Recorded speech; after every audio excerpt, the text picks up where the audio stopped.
Welcome to True Colors with Mark Reciolielli.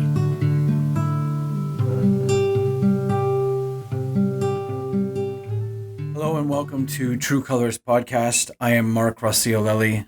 Thank you for joining us today. It is my privilege and honor to be sitting with Jordan Boyd. She is a owner, CEO, and psychotherapist at Boyd Therapy and Wellness. Right? I hope I got that right. I don't know if I'm a CEO yet, but I like that. I'm going to keep that in. You're in line for the job. Yeah, perfect. She holds a master's of social work and brings a deep background in crisis support, mental health, addiction services, trauma care, and community wellness. Jordan has worked with CMHA Thames Valley Addiction Services and mental health as a crisis assessment counselor, critical incident team member, mental health and addictions crisis worker, team lead for supportive response programs and campus satellites. That is a lot. It was a long title. Wow. Yeah. She has also worked as a psychotherapist with YOU. Mm-hmm. Jordan teaches the ASSIST program for suicide awareness and intervention, helping equip others with tools to recognize when someone may be struggling and how to respond with care. She is also a wife, a mother of two, and someone who is deeply passionate about healing, hope, and helping people move forward in their lives. Jordan, welcome. I hope I got that right. Only one, YOU was with housing. Oh, okay. Yeah. Did you want to redo it? No, we're not going to do it. You don't have to. No. It's a lot. Right? No, but that, that's a long one. I didn't hear anyone else say that before, so okay. I felt pretty good to listen to. There we go. Right? Let it sink in. Yes. So I guess I'll start off just asking, you can just tell people who you are and why you do what you do. Oh, that's a big question. It is a big question. You're going right into the big question. Right into that, yes. So now I own my own practice, and providing therapy has become sort of my 9-to-5 job, even though it's not 9 to 5. But I never really thought that would be what I would do. I really love my time with CMHA, for example, doing crisis mental health is something that I think has been really the backbone of my whole career. It's something I always come back to because I just think that I know what it has been like for myself having mental health challenges, or people I love who I'm supporting and not knowing where to go and not being able to find the answers. Being able to be that person to somebody, I think, has been really, really important. And so that's been definitely the driving force, I guess, of my career. And then now, through that, I've seen, where a lot of gaps lie. And we know that there's a lot of gaps in for, parts of our community that live sort of on the margins of society, whether that be visible minorities or due to their mental health, due to poverty, due to their queer identities. But then also there's people with a significant amount of trauma who cannot find adequate care, lasting care. They get fired from a lot of care providers because of their behaviors. And I saw that in crisis all the time because we were the one place where they could keep going. And I just knew, okay, if I was going to make my own place, I needed to make a place where everyone could come and get quality mental health support without feeling like they have to filter themselves just to walk in the door, because you're not going to get far with mental health support if you're having to edit yourself as you go. You actually, that was my next question about, because there's people who are working for others under something they're called to, but then, and I take it because I've known you before you were Boyd, and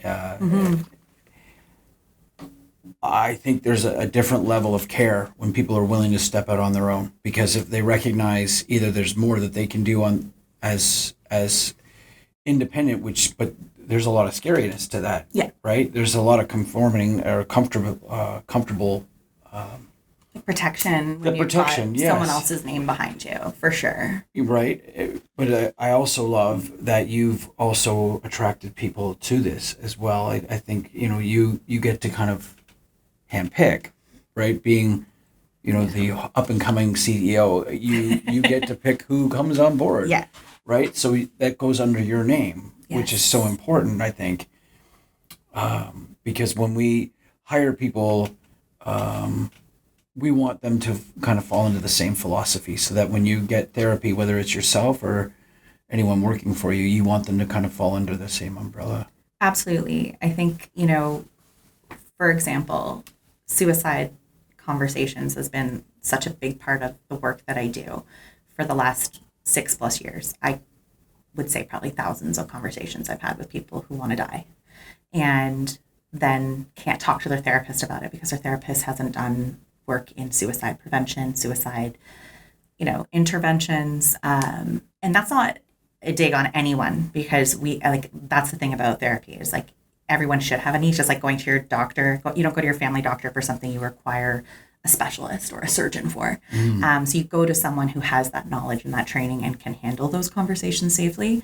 So it's really important to me that anyone who ends up working with me in Boyd therapy is comfortable with those harder conversations around suicide safety, around self-harm, and some of those personality disorders that can find it really tricky to find a safe place to land. Yeah. And so I call it I don't call it, but we use like a relational approach to therapy. So the relationship you build with your therapist becomes kind of the container that healing comes from. So anything else we use, any other modalities or treatment, all that bougie word stuff, that's second to the connection that you build. And they should feel safe just kind of coming in and like being able to take off the mask and take off all that stuff and just be whatever they need to be that day, whether it's good, bad, messy.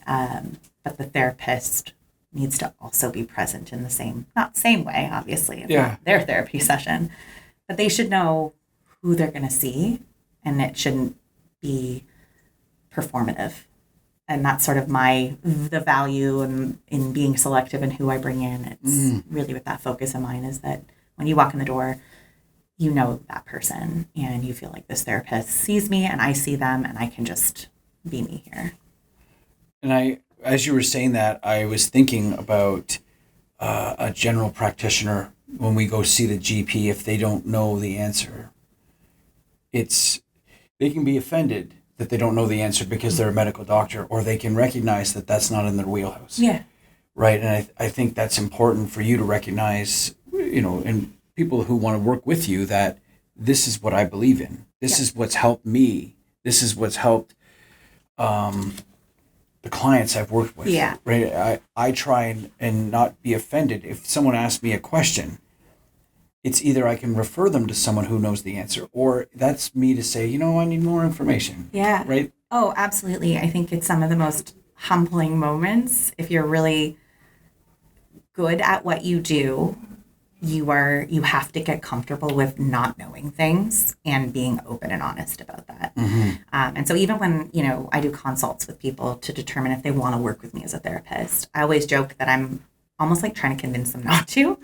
But I say, I'm like, I have ADHD. I call myself a hot mess express. I am what you get. I have not heard that one yet. No? Okay. But I am who I am. I'm losing my stuff. I'm chaos. Sometimes people will come into my office and I'm sitting on the floor, cutting up cedar so that my plants, when I replant them, have enough air for the roots. Like, that's a therapy session that they will have with me, and they can join me on the floor. They can sit on there. But I'm not trying to be anything that I'm not. And that's not for everybody, because some people want to come in and they want to be like very, clinical. They want to have like a clear start and a clear finish and homework that they get. That's not me. Other clinicians that I'm bringing on might kind of have that approach, but if they want that, they'll be kind of confused by working with me. So I always try to be really honest about that, because you can find what you're looking for. And I say this, I actually stole this from one of my mentors, who said, don't quit therapy, quit the therapist. Because at the end of the day, it is about who you're connecting with. And if you're like going into therapy, you're like, oh no, man, every time you walk in that door, if you're feeling, you don't need to be there. That's right. Because you're not going to, if you're holding back, if you're not sure this is your person, if you're not really vibing with what they're connecting to, you're not getting what you deserve to get out of that. And that's not a bad thing. That doesn't mean they're a bad therapist. It doesn't mean you're doing therapy wrong. It just means that wasn't the person. I'm not for everybody, and I'm okay with that. Well, thank you for sharing that. I also, and I spoke with my psychologist recently and recognized that she's a teacher. If we look at it that way, as teaching tools, Yeah. and I was worded that I'm going to give you tools so that you can do the work, Yes. right?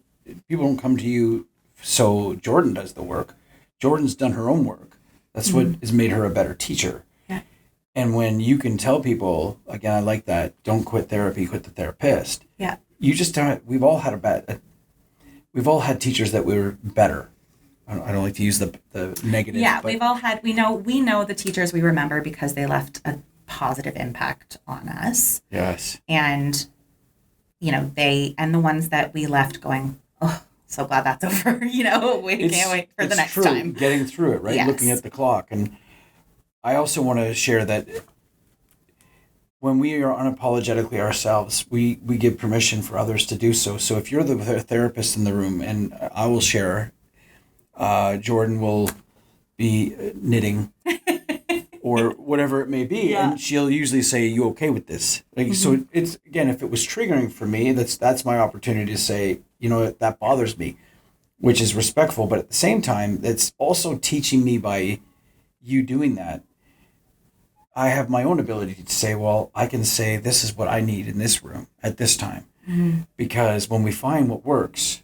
And for me, when I started to listen to audiobooks, a good friend of mine said, do a puzzle, occupy your brain, Yes. right? Give your task side of your brain something to do.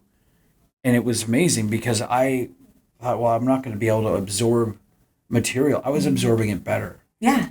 And right, because the focus was on this task, which is, Mindless. You don't need to be thinking hard, but That's you had right. something to occupy that.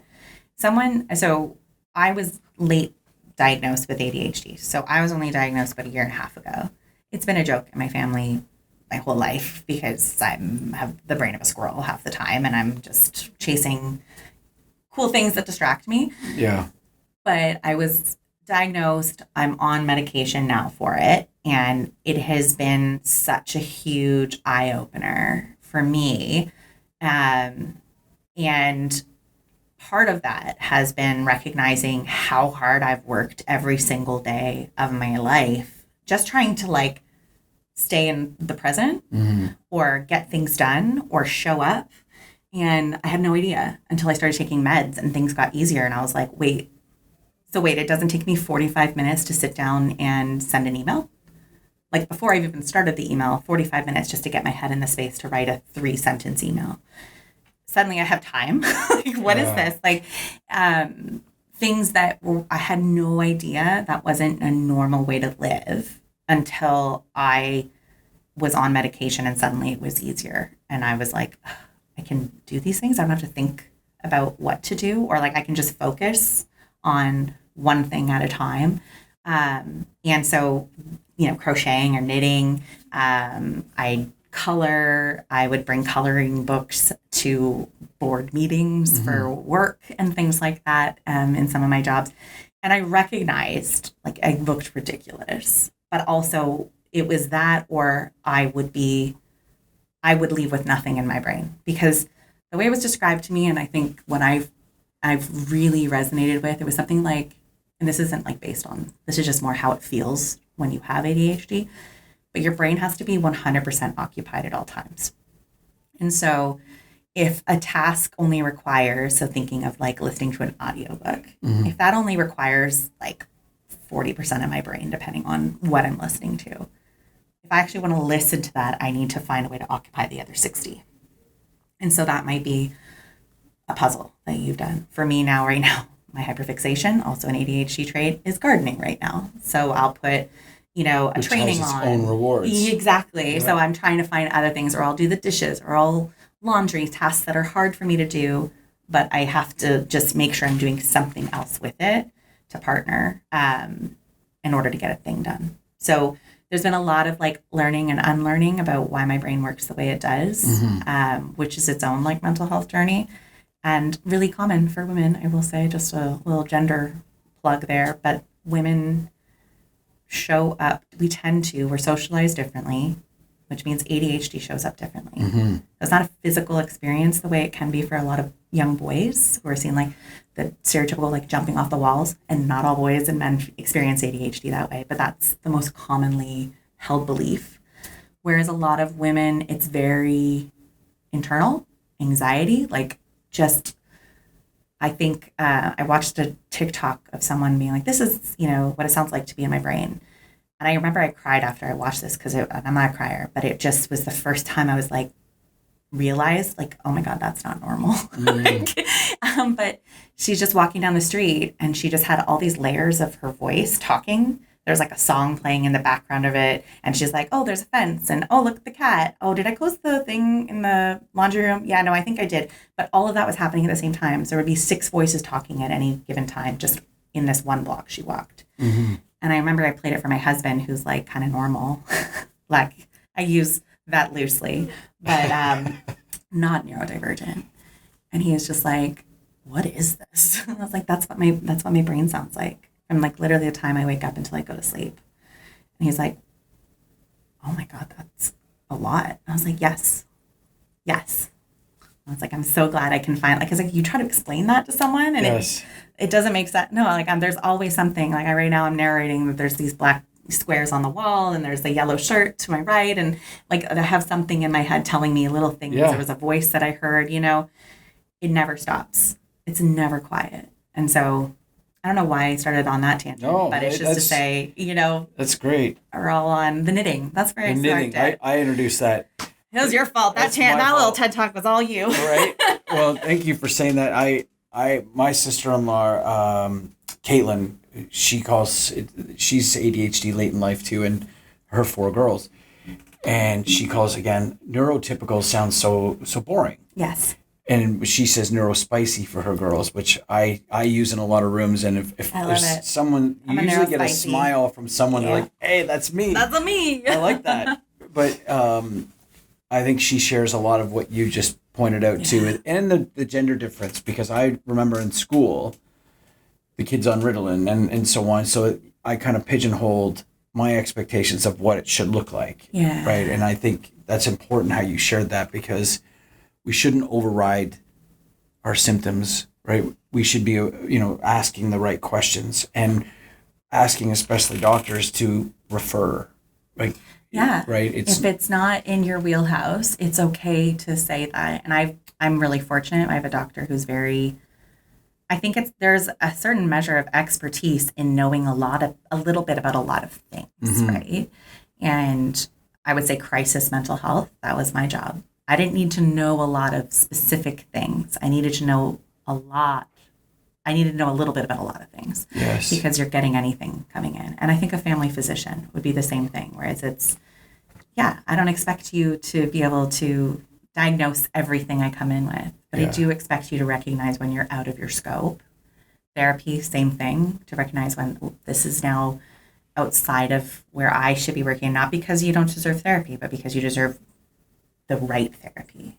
And that looks different. And that goes right back to your first point about the right therapist. Yeah, that's sometimes the therapist won't want to break that off, right? And I think there's also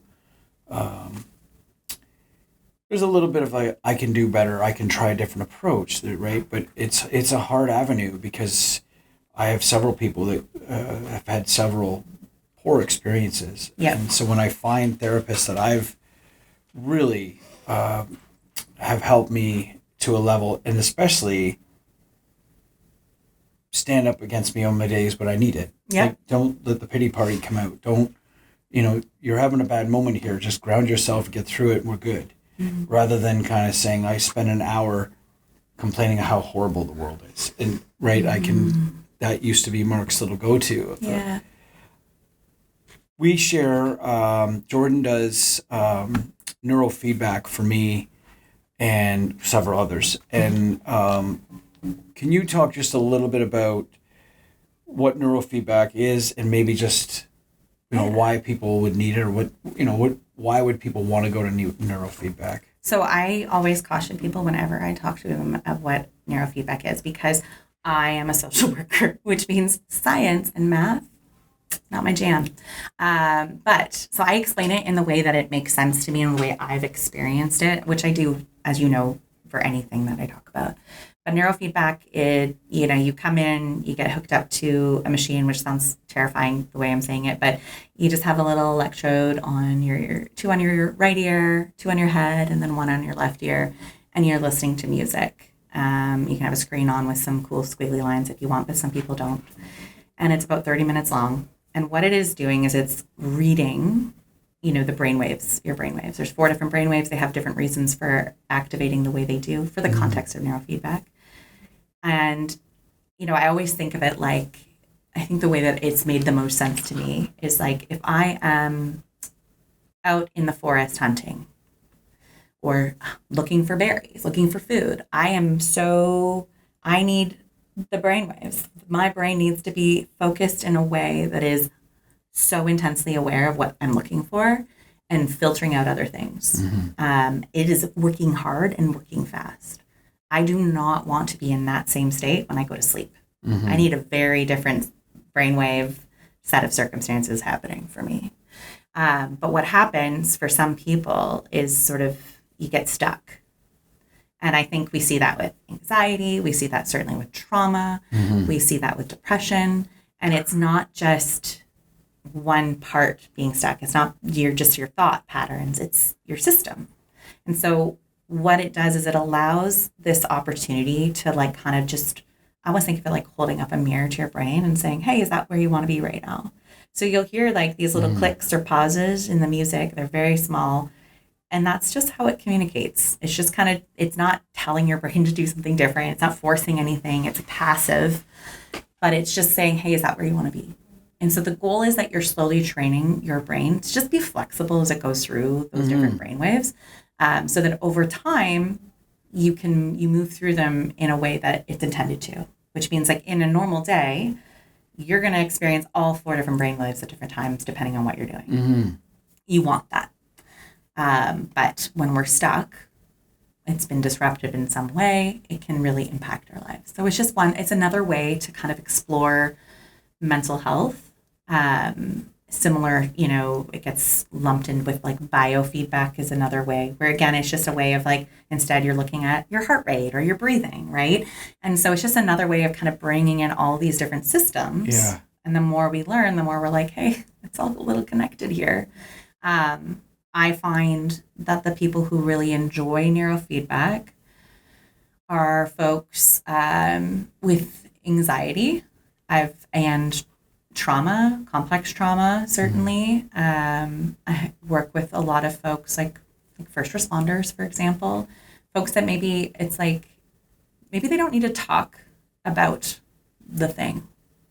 And I think that's something that a lot of people get maybe stuck in, is this idea that in order for me to recover or heal from trauma, I have to be able to talk in detail about my trauma. And it's actually, no. If your organizational system in your mind has it stored away in a good way and you feel good about that, you just want to feel good in the present and not go backwards, that's okay. You don't have to unpack a bunch of trauma boxes, and you're going to, that's not for everybody. Some people want to, great. But this is a way that you can work on just the present, focusing on here, now, how do I make myself well with this new system I'm working with? I'm going to jump in there because I've actually referred to it as it does some of the heavy lifting for me. Yeah. Right? Days where I don't want to talk or I don't touch some of the heavy stuff or whatever it may be.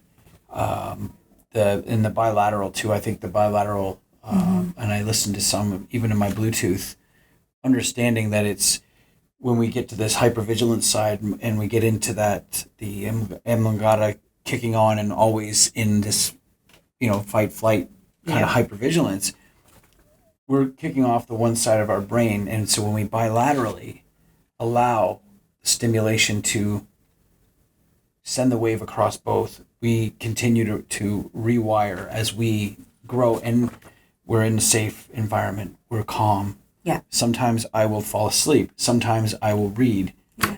I always have intention to read. I'm always bringing a book, but there are days where that's where I am. But almost every single time when I come out, I am up.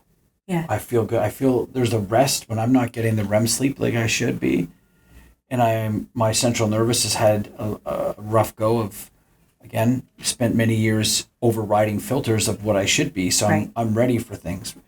But rest and digest has been the test. Ooh, That's a just made that got a one little up. jingle out of that one. Wow, All right. that fell on its own right there. Yeah. But yeah, no, thank you for sharing that. And I should just add, it's Forest City Neurofeedback. Forest City where Neurofeedback. you can do that. Yeah. And that's I've done that for a year and a half, I think now, and I've had to speak openly to get continued as coverage because it's such a newer modality compared to others. But that doesn't mean it. Like for me, it's probably it is. It's my number one because I get if I want to dump what's in my trunk, if I want to speak out, I can do that. But if I don't, I can still feel the benefits of therapy. And I try and urge anyone who's even remotely interested to give it a shot.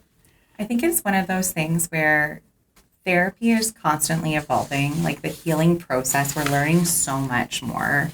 And you and I talked about, just like, it's not just one part, it's not one system. Like we're now learning more and more about how your gut health impacts your mental health, and having healthy bacteria impacts whether or not you experience depression or lasting depression. Like there's just so much we don't know. And I think where it becomes so tricky is when we have to rely on coverage, different coverage systems. I'm not trying to get too political, don't worry. But when your funding and your access is controlled by a system that doesn't do the work and doesn't understand why are we trying this pathway. Is neurofeedback for everybody? No. Is talk therapy for everybody? No. Everybody needs, that right mix. Is medication for everybody? No. It really depends on the person. And I think, you're such a great advocate. And I think it's so hard that it's hard to watch that, I think, as someone who's worked in this sector for so long, to see how hard people have to advocate just to get the things that, they're defining, this works for me. You don't have to understand it to know that I am benefiting from it. I feel good because I'm accessing this and I need to continue. So I do hope that it's something that, because we're going to see more and more different approaches come out. We're just finally putting a lot of energy, tools, and money into understanding the human mind. And absolutely. And you know a lot about neuroplasticity and how that works. Even the habit of showing up for neurofeedback, right, is starting to rewire your brain before you get in there. Yeah.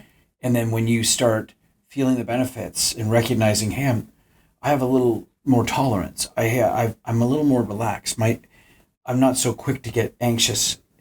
The progress I started to feel, and at times I couldn't explain it. But then I was more into deep dive into the brain, and that's, we don't need to understand, like you say, the science to it, to understand that trauma, again, we don't need to speak on the heavy things, but we have to understand how it's stored in our body, how, we are these thoughts, as I say to people, that highlight reel that comes up.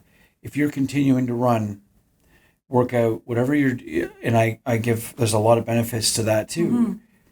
But if you're not choosing to understand that part's going to continue to come on your highlight reel, right? So that's when we have to understand how to carry it differently. Not we can't undo what's happened, but we can certainly teach our brain to say we're safe, we're good. We don't have to carry that with shame, with guilt, with fear. Yeah. Continue to allow ourselves, free ourselves from that. Absolutely. I'm going to bounce back over to, sure. You mentioned, we talked about Probably skipped away from something. No, I asked you a neurofeedback, but about the assist training. Oh, yeah. And can you tell us why it's passionate for you, why you were called into it, and maybe just a little bit about what it does and who it's for. Yeah. So ASSIST is Applied Suicide Intervention Skills Training, which is why we say ASSIST, because that's a lot of words. But it is the most utilized, the most sort of recognized model for suicide intervention. So it's considered like suicide first aid in the sense that this is you responding in the moment to somebody who is either having thoughts or considering acting or already trying to act in that immediate moment, and then, not looking at it forever, which I think is important to know, is it's looking at the now. How do we keep them safe for now is something we say a lot in assist. I took my first assist training for myself like 5 years ago, maybe. And it was the first time I walked into a room and said that I had tried to die by suicide and nearly did when I was 17. And it was weird because I didn't think that would be hard to say because I'm a pretty open book about so much. But in that moment, I was like, oh, that had a lot of weight to it. And then I didn't talk about it again. So I said it, I did it, I got it out, and I was like, look at me, I am healed, And you said the thing. I said the thing. That's all it takes, right? You just say the words and then you're better. And then it wasn't until I had a client, it was a parent that was asking for advice on how to support their a young person in their life who they, had some risk around suicide. And I realized that the things I was telling this parent were things that I needed and didn't have at the time when I had nearly died. And it made me realize, ooh, I think I need to have some conversations. This isn't something I've healed from because we just didn't talk about it. Mm-hmm. We didn't talk about it at all. I came home from the hospital quite relieved that I was alive because I definitely don't want to die and I've never wanted to die. But there was a moment where things were, I guess, too intense. And it was like a very quiet, cold return. And I internalized that as, I was so grateful that I was alive and I could move on and that no one else was happy I had survived that. And I just do what I do, and I pushed it down and just moved on and tried to make, it definitely had an impact. Like I missed a semester of school. I had to kind of ease back into school. So I ended up graduating late because of this experience. And then I just never, that was it.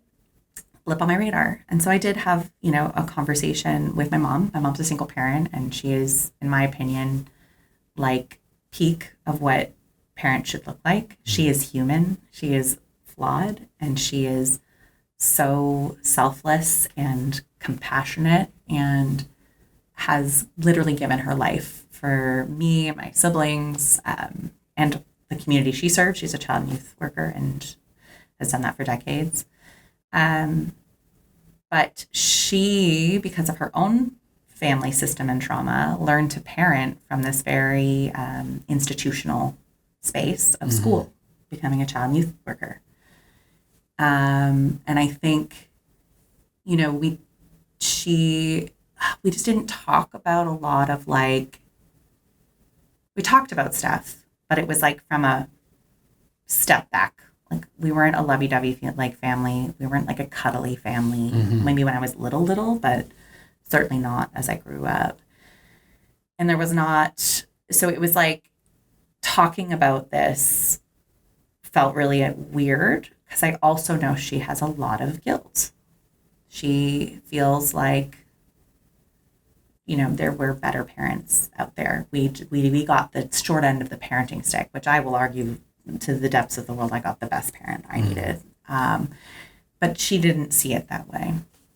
And so we had this conversation and I said, I realized I had this talk with somebody on the phone that, maybe I've held on to this and it felt like you guys weren't happy that I lived.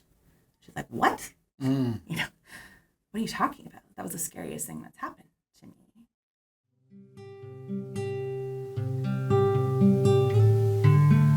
You've been listening to True Colors with Mark Recioli. Executive production by Mr. Norm Media Productions.